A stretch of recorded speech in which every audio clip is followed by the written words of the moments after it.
น่ะเห็นว่ากูเป็ดคือว่านั่นเห็นเขาบอกชอบว่าไอ้แดงมันปะผัวจะบอกเห็นเขาบอกนัวอยู่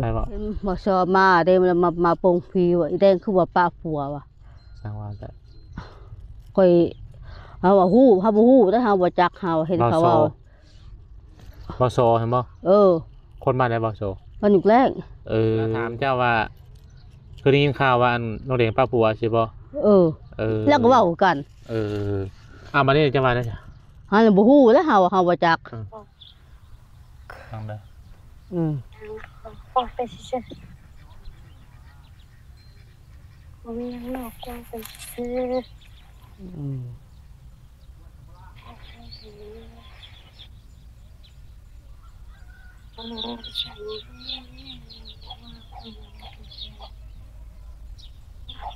ตัวโทรถามมันเฮ้ยก็มันตัวเพื่อน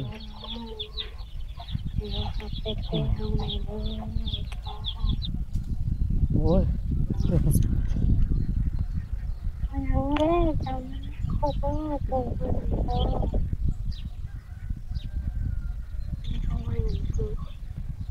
ตัวซับปะ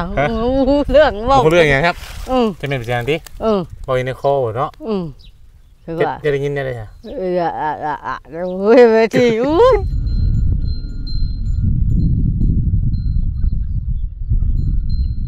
พี่น้อยเนาะสบายดีเด้อพี่น้องบัดสู่คนพี่น้อยเปิดคลิปขึ้นมามันนี่กับพี่เล็กนะท่านผู้ชมเนาะแวะเวียนเขามาหาทั้งไม่จรเพื่อนพี่น้อยเห็นเพิ่นโทรหาจังหวะเป็นร้อยสายแล้วไปจังเนาะบ่ได้รับพี่น้อย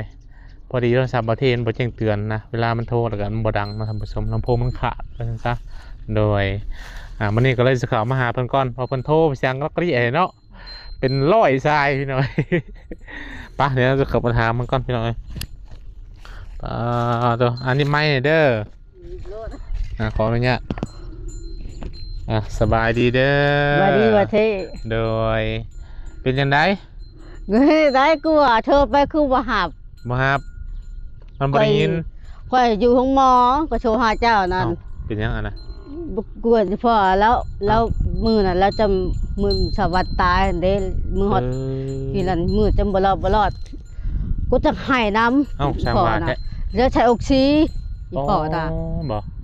จะใช้ออกซิพอแล้วที่เมืองโหพอฮะเป็นยังไงเงินเจ้ามอบหายเลยวิเบิร์ดป่วยพอก็เบิร์ดเท่าไรมันนั่นนะเบิร์ด3 ล้านพอโดยต่อแล้วเป็นยังก็ความดันต้องขึ้นความดันขึ้นโดยไปกวดพอดีเบิร์ด3 ล้านโดยเงินเที่ยวมอบให้พอดีเบิร์ดเลยมีเบิร์ดเลยกวดพอเบิร์ดเลยไม่มีตะกี้จนใส่ออกซิผู้แล้วใช้ออกซิแสดงว่าเป็นนักเลยใช่เนาะเป็นนักแล้วพอยืนมาชาวบ้านพี่เราไปนำป้ายว่าไฟพอไปหมอว่าโอ้ดีเงินบิลี่เงินว่าเทมอบให้บิลี่เบิร์ดว่ะให้นะให้ก็ชุดทางเจ้าอันใดโดยใช้รถยังไปนะรถพอกเบิกพาไปรถใหญ่บ่รถใหญ่อาชัยนี่นะอาชัยมันเพิ่น200,000นี่แหละใช้มันเพิ่นนะบ่ได้จะกี่เบิร์ดเลยเงินกันจะมอบให้บิลี่เบิร์ดห้องหมออย่างก็ห้องหมอซิโนนี่โดยมาเมืองกันแล้วโอ้โหเพลงนั่นแล้วว่าโชว์ฮาเจ้าชายก็บ่หับป่ะมันบริกินเรา3 มันบ่แจ้งเตือนดิโดยกับเครื่องนี้เขากับบริคอยปัดนี่คอยโชว์ฮาบ่เวียงว่าเวลาปริมาเยี่ยมเวลาก่อนจะสิมาเพราะว่ามีแต่เบาบัดแล้วโชว์มาอยู่มีเวียกก่อนเด้อว่าเห็นบ่มันหมู่เพิ่นโชว์มาเพิ่นชายชิปลงเพชรนะเพิ่นช่างนี่เพิ่นคู่เนี่ยช่างเพิ่นชายของเทปจะได้ทำบ่ได้เบิ่งเรานักเลยนะแล้วมือเพิ่มมาเช่านะเพิ่มมาเช่าวันนั่นนักมือชวันเสียแล้วคนนักมาแล้วนักนอนหนูคนนอนนักเกยนอนในนอกกันเกยนอกกันแล้วค่ะกินเบียร์ลายโพดบ่อด้วยนะบ่เราไม่ได้กินปัดนี้เราก็ไม่ได้กินนานแล้วมันเจ็บมันแน่นบาดนี้มันแน่นบาดนี้แล้วก็แน่นแล้วก็เอิ้นแม่อ้วง2 เทื่ออ้วงแม่อ้วงยังแจ่แล้วจอกลูกพูนบอกว่าแล้วผลโชว์ฮะอีจันอยู่กรุงเทพผู้บ้านหนึ่งโชว์ฮะจันแล้วก็โชว์ฮะอีรัดอยู่คนดีหัวมะ บอกให้ได้มาแน่วะแล้วหนักกระเด้แล้วปากใบตีนกับปากคุณข้างออกทางปากไอ้พ่อ แบบใดข้างแบบใด ทีละอ้าปากทางปากพี่ละ แบบ ล่ะ ใดก็ สนใจออกทางปากไอ้พ่อนะแล้วแล้ว แบบใดก็ ทีละ จุดสำงามเลยดิ งาบแล้วเฮ้ย เกือบบ่รอดเนาะ มันก็บ่รอดแล้วว่ะเช็ดบาดดีว่ะ ถ้าหลดบ่ได้หูข้าวแหละ หน่อย คาร์บอเวมันนี่ก็หมู่ โอ้ยพ่อว่ะถ้าเราคนไทยคนชุดช้างหัวพี่ประชาหัวหมอบอกเพาะเป็นได้เพาะ อืม บ้านห้อยมอแล้วห้อยเขาหุ่มใส่นี่ช่วงแล้วน่ะแก้ก็เบิด บ่ แล้วเขาชักจาให้เพิ่นเด้แล้วก็ห้อยน่ะก็ใช้ออกซิให้พร้อมนึงชาที่นอกพี่มาเมื่อวานมาซื้อนี่บ่เฮามาว่าไปพันมันบ่พันมันอยู่ไสน่ะ นี่ขวดมันนี่นะเมื่อยบ่ไหว หน้าใช่ หน้าเขาใหม่ใบ ไก่บ่ นี่ไกลบ่ได้นี่อยากไปวิป่านี่ก็เห็นแหละค่ะ โอ้สมชาเพิ่นบ่ นี่บ่ไปเมื่อย บ่ ขี้ ไป คร้าน เพิ่นให้แนวได้นั่นน่ะ ชอบ1.15 15 โดย จะพันได้จักซอบมันน่ะ มื้อนั้นได้จังได้4ชอบเมื่อยบ่ไหวเมื่อย 4ซอบก็60ติแม่นบ่วะแม่นเนาะ บ่ไหวแล้วเมื่อยว่ะแดดก็แดด ไปพันแล้วก็ตากแดดบ่บัดนี้นะ โดยจากแดด มี แล้ว แต่พันอย่างเดียวหั่นเหรอวะ โดย เพิ่นสิได้ชอบนึงเนาะ โดยจ้าแล้วว่ะ พัน เมื่อยว่ะ อืม หน่อยไปมาน่ะว่าหน่อยตาตัวเองได้กวด ตา พัน ดี แล้วสิ พันมันก็สิตายป่ะจังวะเมื่อยดิ โอ้ยนี่พอเจ็บบ่เจ็บแห้งโอ้ยบ่แห้งนี่พอว่ะบ่แห้งแบบเห็นลูกเห็นหลานดอกว่ะกูสิตายคักไอ้พอบอกเห็นลูกดอกว่ะใครแม่น่ะไปหาขุดกบใครแม่นั่นค่อยละมา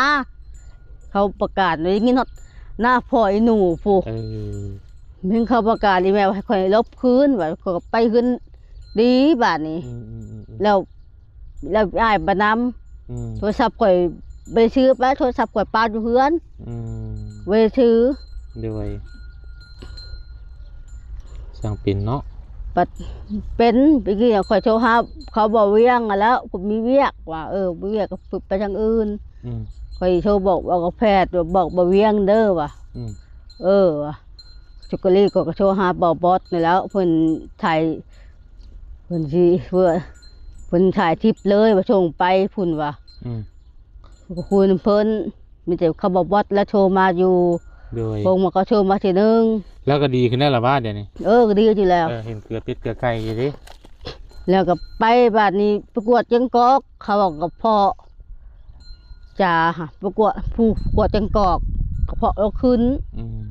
ประกวดนะ หลายคนหลายว่าวเนาะ ประกวดกับปิลิเบิร์ต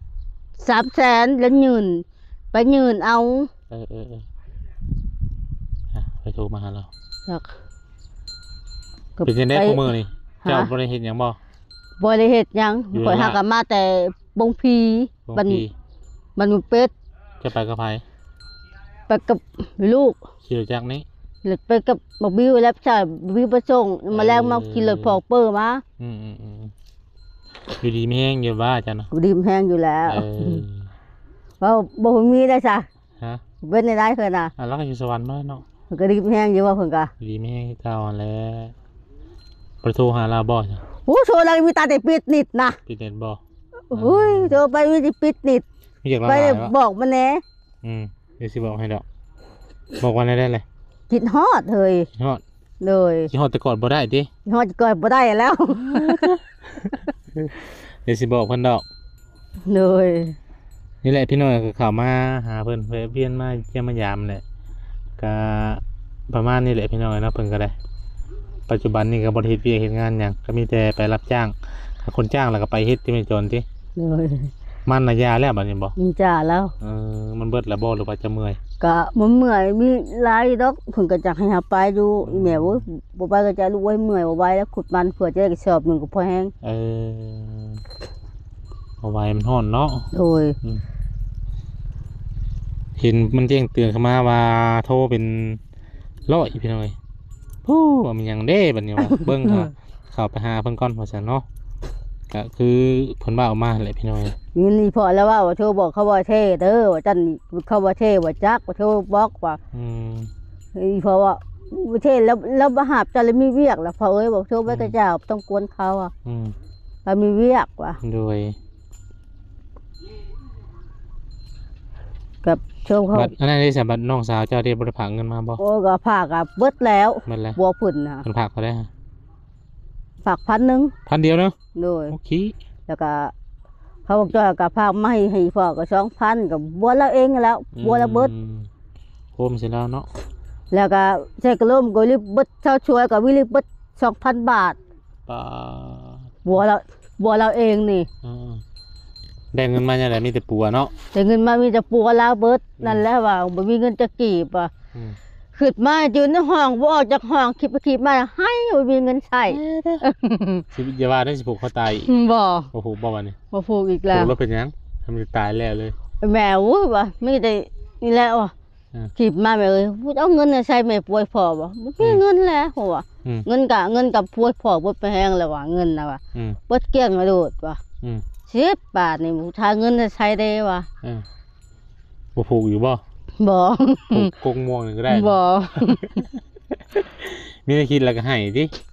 แล้วคิดแล้วก็ให้แล้วบ่มีเงินเนาะ น้ำตา คิดแล้วก็ให้คิดไปขีบมาอุ้ยว่ะเฮ็ดไปจังได๋ว่ะบ่เวียงมามึงเฮ็ดไปต้องบ่รอให้เด้อบ่เวียงเจ้าบ่ อย่าว่าสิเอาเสื้อมาผูกคอผูกอย่างใหญ่ บ่ ได้พอให้อีกแล้วสิลำบากอีกแล้วบ่มีคนเบิ่งพอจักกันแล้วบัดเป็นจังได๋บุญมันน่ะไปบ่บุญของน้อยนะ บ่เฮาบ่ไป ของใหญ่ก็บ่ได้ไป บ่ได้ไป บุญของเขาอันใด เห็นอยู่บ่แพทย์โทรมาบอกบ่ไปบ่กินจีนว่าบ่มีผู้พ่ออะไรพ่อก็โทรอยู่บ่เป็นหยังว่ะอันนี้บอกเพิ่นเด้ว่ามื้อเพิ่นฮอดเฮือนแล้ว โทรมายังอีจอนน่ะโทรมาลินว่ะเต็งว่าอยู่ใกล้กับบ่กับบ่เวียงบอกบ่เวียงอะเด้อว่ะมื้อข่อยอยู่ห้องหมอพุ่นแล้วเลยนอนน่ะแล้วนอนคืนนึงอีพ่อน่ะนอนห้องหมอน่ะ บัดบุญบ้านเอาย่างได้ใส่ไม่จรเมื่อใดเฮ็ดแล้วบ่ ใช่ บุญของเขานะ โอ้เฮ็ดแม่งล่ะ ตะกี้เพิ่นน่ะเนาะ มื้อข่อยโทรบอกเจ้าไปแล้ว มีแต่บุญของไผแล้วบัดนี้เนาะ ไม่ใช่ไม่ก็บังไพ่ไปแล้วบัดนี้ บ่ได้ไปงานไปหยังบ่เนี่ยบ่ได้ออกงานดอกงานหยังบ่เดี๋ยวช่วงนี้ บ่ได้บ่มีได้เบิดแหละ เพิ่นเลยเนาะ เลย เพิ่นยามแล้วบ่ เปิดน้ำเลย มีแต่สิเตรียมลงไห้ลงนาแล้วบัดนี้ติ เตรียมให้พุ่งหน้าแล้ว ยังสงกรานต์เนาะ เลย มีสงกรานต์นี่ก็ลงไห้ลงนาแล้วบัดนี้ เลย ลุยเป็นลุยเพิ่นปีนี้ปีนี้บ่มีไผปีนี้เนาะ เลย จะพ้นปีนี้ ก็มีให้กับลูกหมดแล้ว ลูกแล้วก็พ่อแม่ เลย เจ้า เบิดบัดนี้เนาะแล้วไผขี่จักรของตามพนาจังหน่อยบ่ บ่เขาไม่ไป เป็นจังได๋น้องดอกน้องแดงบ่ได้ติดต่อมาบ่ บ่อะไร เห็นเพิ่นตั้งเฟซใหม่เพิ่นแชทมาหาเฮา เขาบ่ฮู้เขาได้เขาไปโทรมาข่อย อย่าว่าเพิ่นขอเพื่อนเป็นหยังเจ้า บ่ เจ้าขอเพื่อนยมแจ้หามบ่นะครับ บ่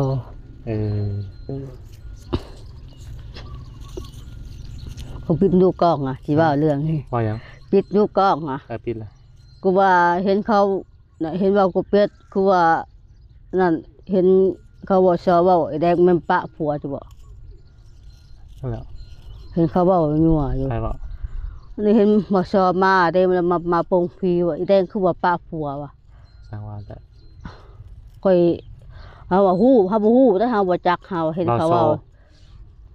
บอโซเห็นบ่ คนบ้านไหนบอโซ มันอยู่แรก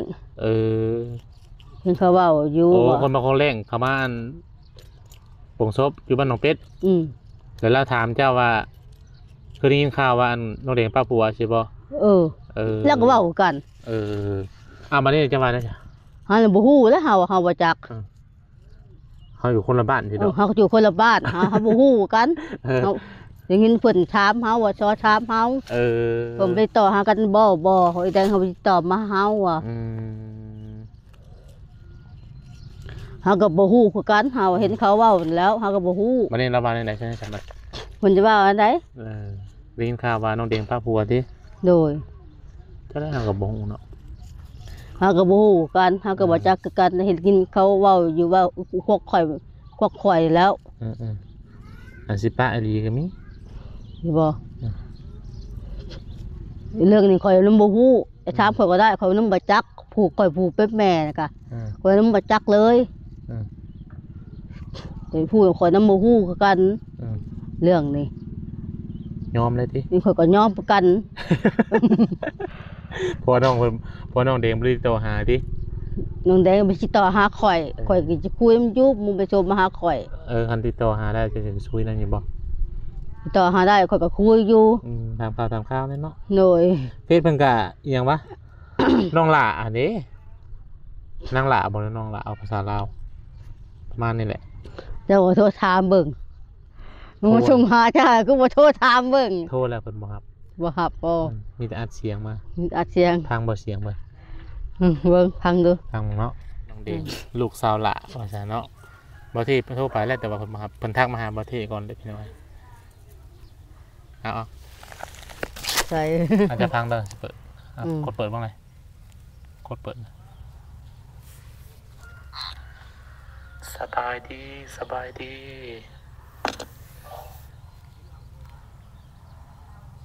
จะกดเบิ่งเขาต้องเด้งนะเดี๋ยวจะเปิดฟังเด้อเดี๋ยวเอาหูมาใกล้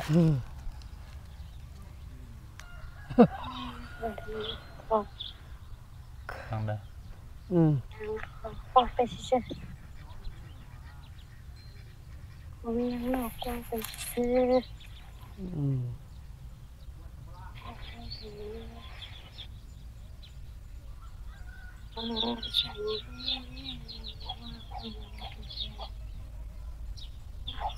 ตัวบ่โทรถามมันเฮ้ยก็มันอยู่เฮือน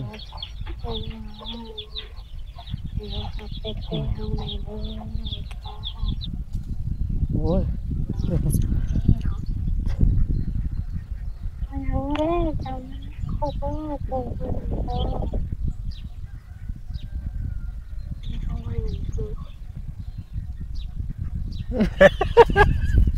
สรุป โอ้ เรื่ ตั อ ว ง ซับปะเรื่องเว้า เรื่องอย่างครับ จะเป็นประจานที่ เออ บอกในคอเนาะ คือ จะ ว่า ได้ยินได้เลยค่ะ โอ้ยเวทีอุ้ย ไอ้หูเรื่องยังมาพาน้องเด็กมา ผู้เรื่องเจอ ว่าเพิ่นว่าเนี่ย มึงไปได้ยินผัก มันยังจักจะได้ยินเพิ่นว่าได้ เดี๋ยวเดี๋ยวได้ยิน เป็นไปยังจักแล้ว แม่ว่าหูเรื่องเพิ่นว่าวันยินนั่นเว้าข่อยโพ เพิ่น ด ว่าอย่างเนาะบอกในคอเพิ่นทักมาเฮากดโปรมาแล้วเฮาก็ส่งเสียงว่าสบายดีครับแล้วเพิ่นอัดเสียงมาแต่ว่าบ่ได้ยินจากว่าแบบว่าแบบคือแบบรีว่าอ่ะนะอย่างคนอื่นได้ยินมาซะแต่ว่าหูว่าเสียงพี่น้อยจวนแล้วขอเพื่อนเจ้าอยู่ไปแจ้งให้เจ้าบ่ได้ครับ บ่ จะหาเป็นยังบ่ชาวคนเพื่อน บ่นะ นั่นแหละจังว่าจะติดต่อมาหาไม่จรแบบนี้ เขาก็บ่จักกันได้ ไม่ได้กันคันน้องเดงเพิ่นโทรมากับเจ้าก็สิเว้านำเพิ่นอยู่บ่ ก็เว้าอยู่ บ่ได้เครียดบ่ได้สร้างบ่ บ่ โทรคุยกันปกติแน่เนาะเพิ่นโทรมากันเนาะ เธอก็เพิ่นโทรมาก็เว้าอยู่ ได้ถามข่าววันได้เป็นจังไดอยู่บ้านจังซี่ก็ถามมันไปแหละเอาบ่ได้นั่นเด้เฮาบ่ได้เครียดบ่ได้สร้างหรอวะ บ่ ฮักเพลงสำลูกคือเก่าบ่ ลูกกูเก่าแล้ว โอ้ยขอโทษขออภัยพี่น้อย จามเป็นยังไงมีแน่อยากฝากทั้งน้องเดงบ่ บ่ บ่ บ่ได้ผังแล้วเนาะบ่มีหยัง เอายันว่าจะมาอยากฝากคำว่าคำจานี่แหละคิดฮอดในนั้นนี่แหละบ่มีติ บ่มี บ่มีคันน้องเดงถึงคลิปกะเคยโทรมาเดงก็โทรมาได้ที่ไม่จรเนาะ บ่โทรบ่ได้คนมีเงินนิดโทรมาก็ได้บ่มีเงินก็เติมก็เบิดแหละ เอ้าสังว่าแต่ว่าบ่มีเน็ตแท้แต่เก่าก็ว่าบ่ได้ขาดเน็ตนะ ก็นี่บ่ได้ขาด แต่เดี๋ยวนี้ขาดช่วงนึงติ มื้อนี้น่ะขาด ขาดจากมือแล้วนี่ มาก็ขาดมื้อเดียว มือเดียวแต่ได้ผู้บ่าวสิติดต่อมาได้จ้ะ โอ้ยก็บ่รับแล้วบ่มีเงินนิดส่งไป นี่บ่ผู้บ่าวติดต่อมา บ่มี นี่ บ่มีนะ แต่ว่าเกินคัน นี่หัวยิ้มนี่มีนี่ บ่มีนะ บ่ยิ้มบ่ยิ้มอันนี้ยิ้มนี่เด้มา บ่มี เด้มาพี่ บ่มีนะ เกินทับสารภาพมาแล้วนี่เขาบอกว่ามีผู้บ่าวความฮักใช่ไหมเดี๋ยวนี้นะ ไผเล่า อัน อ่ะ นี้เขาซาว่ามีความฮักช่วงนี้วะ บ่มีนะ เอ็นบ่ บ่มี เพื่อนเจ้าจะมีความฮักไป ไผเว้าน่ะ เอาถ้าพิมพ์มาดิ โอ้ย หูยังบ่เรามีหัวสองคนบ่เลย มันก็มีกี่จ้าแล้ว มีคือเล่าบ่ บ่ เป็นยัง เพิ่นบ่อยากได้ อยากได้ มันจุดตีแหละ เอาไปสั่ง เอามาถ่ายนาเนาะ ยังคนเอาทุกคนเอาแต่เฮิงแล้วคงบ่อยากได้ บ่ยังว่าอย่างไรมาถ่ายนาซอยคอ บ่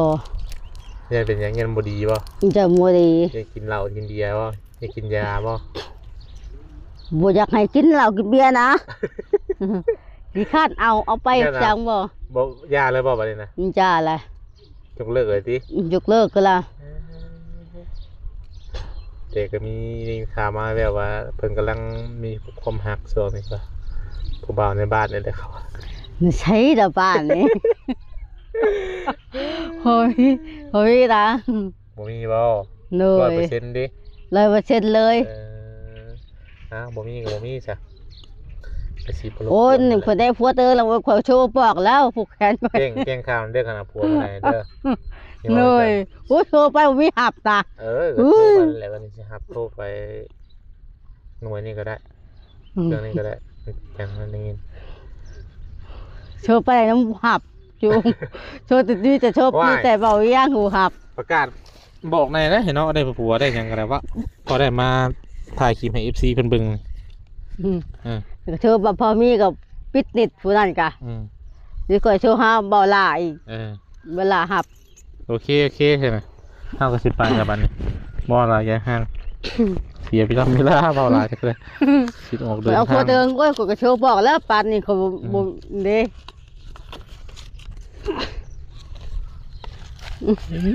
เห็นเงินเลยยิ้มเอาซื้อบัตรเด้อ โดย เดี๋ยวซื้อหยังก็แล้วแต่ โดย 3,000 สิ กี ชื่อยัง 3,000กีซื้อหยังซื้อหยัง3,000 สิชื่อนั่นเติมบัตรนี่แล้ว เติมบัตร โดย โทรหาผู้บ่าว เดี๋ยวหาแฟนก่อน อ่านว่าออกกี่ดีว่าบ่มีอยู่นี่บ่มีเลยสรุปมีหรือบ่มีเลยนี่ บ่มีบ่จอกก็ซื้อ เอาซะเอา เข้าใจเด้อ เลยเอาผู้บ่าวล่ะซื้อบัตรเติมเงินจะเติมเป็นรายวันบ่ ก็เติม10,000นี่แล้ว 10,000กับ3มื้อ โด ฮอด ย บ่3มื้อ ฮอด ฮอด 3,000 อยู่ กับ6มื้อโอเคสำหรับวันนี้สิจบคลิปก่อนมาในสิบ่รบกวนเด้อ โดย สบายดี FC เพิ่นแน่ สบายดี สบายดี